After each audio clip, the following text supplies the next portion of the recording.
5 minutes, 300 seconds, 20 lives lost. This is all the time that it takes for lives to slip away as a result of no bystander intervention. In the world, every minute, 4 lives are lost as a result of preventable deaths. The difference between life and death isn't about sophisticated medical equipment. It's about our internal decision to just simply act. My name is Elisa Scherzinger, and I've been a nurse for 26 years, and I've often wondered how many more lives could have been saved as a result of bystander intervention.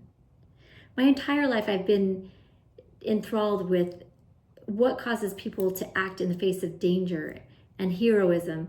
What causes this person to run into battle with bullets flying, knowing the odds are against them, or this person to run and save someone they don't even know. They're acting as heroes and they don't even know it. Is this innate? Is this something that's learned? This question sent me on a quest. And back in the late 80s and early 90s, I was fortunate to be a nurse to several of the World War II vets. And at that time, we discussed this quite often, and unanimously their answers were the same. I did it for my brother. I would do anything for my brother. I would die for my brother. The bond was so powerful. And then I heard a quote by Tim Kennedy, who said something very similar. You do it for the guy on your left and on your right. They're the most important things in the world.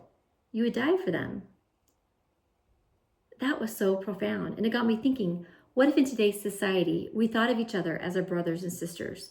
How many more lives would be saved if that were the case? Years ago, I came upon an accident where a mother was tragically killed and several of her children were in critical condition. And it was the brave action of a teenage boy who stepped up and said, "What can I do?" I'm convinced that his actions saved 2 lives that day. 2 things came from that. 1, I would never be without my first aid kit again. And 2, this mother's life would not have been in vain.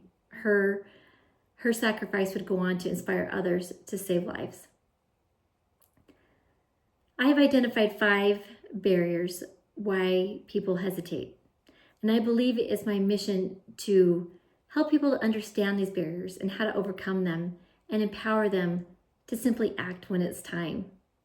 I want you to imagine that you're driving home from work and you're exhausted. You look over to your left and you see an accident and you think, oh, I'm just going to keep going. I'm not going to stop. But something inside you says stop, and you stop. In retrospect, it was your 12-year-old niece that was bleeding out on the cement as a result of an amputation from a bike accident. And had you not pulled over and applied the tourniquet that was in your car, she would have most certainly perished. I want people to sit with that for just a moment and think about what the next accident looks like if they were thinking that that person could be their brother or their sister or their mother or father. The call to action is simple. Choose to have the mindset to act. Take a CPR class or stop the bleed class. Or simply make sure you have a first aid kit and the supplies in it will save lives and you know how to use them.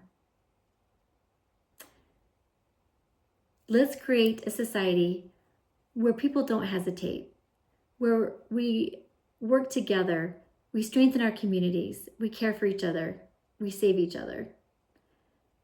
I would be honored to share this powerful idea on your TEDx stage.